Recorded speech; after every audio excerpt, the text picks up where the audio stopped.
আকৌ মন্ত্ৰী জয়ন্ত মল্ল বৰুৱা গৰু বিতৰ্কৰ পিছে পিছে এতিয়া আন এক বিতৰ্কৰ মাজত সোমাই পৰিছে। সেয়া হৈছে চকী বিতৰ্ক। দুদিন ধৰি এই বিষয়টো চৰ্চা লাভ কৰিছে সংবাদ মাধ্যমত, সামাজিক মাধ্যমত এইটো চৰ্চা চলিছে। চকী বিতৰ্কটো সাংবাদিকক তলৰ শ্ৰেণীৰ মানুহ বুলি কৈ নিজৰ অহংকাৰৰ পৰিচয় দিলে, অহংকাৰী পৰিচয়টো দি দিলে।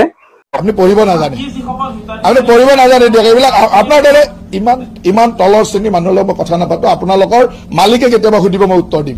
মালিকক যিকেইটা প্ৰশ্ন সুধিছো সেইকেইটা উত্তৰ দিলে। ধন্যবাদ সকলোকে, ধন্যবাদ।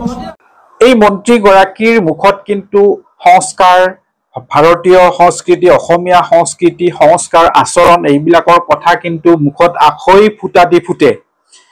সেই মন্ত্ৰীগৰাকীয়ে আকৌ কেনেধৰণৰ সংস্কাৰ দেখুৱাইছে তাকে অকণমান দেখুৱাব বিচাৰিছো আৰু তুলনা কৰি দিব বিচাৰিছো যে একেটি দলৰে আন মন্ত্ৰীৰ সংস্কাৰ আৰু এই মন্ত্ৰীগৰাকীৰ সংস্কাৰ কেনেকুৱা। ৰাতি দিন আকাশ পাতাল পাৰ্থক্য হব। এইখন হৈছে টিহু মহাবিদ্যালয়। টিহু মহাবিদ্যালয়খনৰ অধ্যক্ষগৰাকী হৈছে ডক্টৰ সুৰেশ ভৰালী আৰু এইখন হৈছে তেখেতৰ চকী। এই চকীখনৰ মৰ্যাদা আছে। এই চকীখন পাবলৈ হলে কিমান অৰ্হতা লাগিব, কিমান দক্ষতা থাকিব লাগিব সেয়া কিন্তু সকলোৱে জানে। নিশ্চয়কৈ এগৰাকী অধ্যক্ষ হবলৈ হলে, এই চকীখন পাবলৈ হলে স্নাতকোত্তৰ হবই লাগিব, PhD ডিগ্ৰীধাৰী হবই লাগিব আৰু বহু অভিজ্ঞতাৰ প্ৰয়োজন হব, লগতে বাছনি পৰীক্ষাত উত্তীৰ্ণ হব লাগিব, ইত্যাদি ইত্যাদি বহু গুণৰ অধিকাৰী হব লাগিব আৰু সেই যোগ্যতাৰ ভিত্তিত কিন্তু নিয়োগ কৰা হয় অধ্যক্ষগৰাকীক। যিয়েই নহওক, এই অধ্যক্ষগৰাকীৰ আসনত কোনে বহিছে চাওকচোন এবাৰ। এগৰাকী মন্ত্ৰী বহা নাই জানো? এখেত কোন মন্ত্ৰী হয়? এখেত হৈছে সেই গৰু বিতৰ্কৰ যিগৰাকী মন্ত্ৰী, সেইগৰাকী মন্ত্ৰীয়ে ইয়াত অধ্যক্ষৰ আসনত বহিছে। নিশ্চয়কৈ অধ্যক্ষগৰাকীয়ে কৈছে, তেখেতক বহিবলৈ কৈছে, অধ্যক্ষগৰাকীৰ আসনত বহিবলৈ কৈছে। সেই বুলিনো বাৰু তেখেতে বহিব লাগেনে? আপোনালোকে কব পাৰে যে বহিছে, বহিব দিছে, বহিছে, আপোনাৰ কি হল? মোৰ একো হোৱা নাই। তেখেত সংস্কাৰৰ কথা কৈ থাকে নহয়, সংস্কৃতিৰ কথা কৈ থাকে নহয়, সেইকাৰণেহে। হয়, এই মন্ত্ৰীগৰাকী কেবিনেট মন্ত্ৰী হয়। কেবিনেট মন্ত্ৰী এগৰাকীৰ পদমৰ্যাদা আছে, তেখেতৰ চকীখনৰ মূল্য আছে, মৰ্যাদা আছে। এই কেবিনেট মিনিষ্টাৰ গৰাকীৰ চকীত কিন্তু এগৰাকী অধ্যক্ষ বহিব নোৱাৰে বা যিকোনো মানুহ বহিব নোৱাৰে।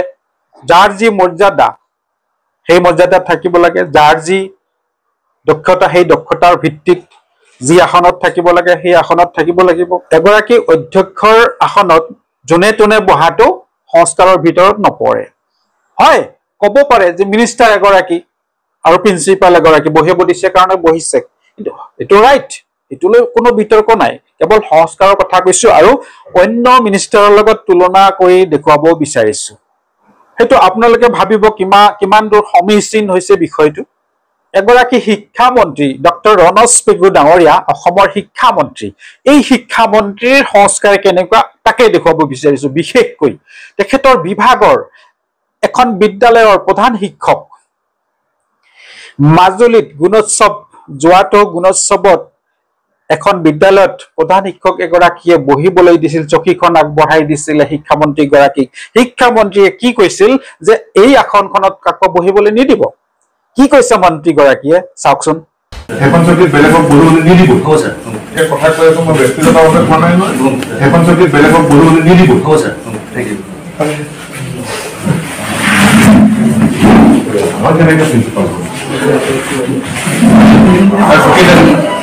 এইটো ভাল সংস্কাৰৰ কথা। শিক্ষামন্ত্ৰী বিভাগৰ মুৰব্বী তেখেতে এগৰাকী প্ৰধান শিক্ষকৰ আসনত বহা নাই, অন্য এখন চকীত বহিছে। ইয়াতকৈ আৰু ভাল উদাহৰণ কি দিব লাগিব? নলবাৰী জিলাৰ এজন প্ৰধান শিক্ষক গৰাকীয়ে কৈছে যে চন্দ্ৰমোহন পাটোৱাৰী মন্ত্ৰী ডাঙৰীয়া এবাৰ তেখেতৰ স্কুললৈ গৈছিল আৰু তেখেতক চকীখন দিয়ে বহিবলৈ, কিন্তু নবহে, যে এইখন আপোনাৰ চকী, আপুনিহে বহিব। কি কৈছে সেই প্ৰধান শিক্ষকগৰাকী? ৰমেন বৰ্মন বোলা অৱসৰপ্ৰাপ্ত শিক্ষকগৰাকীয়ে এই মন্ত্ৰীগৰাকী চন্দ্ৰমোহন পাটোৱাৰীৰ বিষয়ে কি কলে চাওক। এই সম্পৰ্কে প্ৰত্যেকৰ নিজা কথা যে মোৰ চেয়াৰখনত মোৰ নহয় চেয়াৰখন সেইখন হাইস্কুলৰ প্ৰধান শিক্ষকৰ চেয়াৰ এই প্ৰধান শিক্ষকৰ চেয়াৰখনত সাধাৰণতে অইন মানুহতো বহা নাই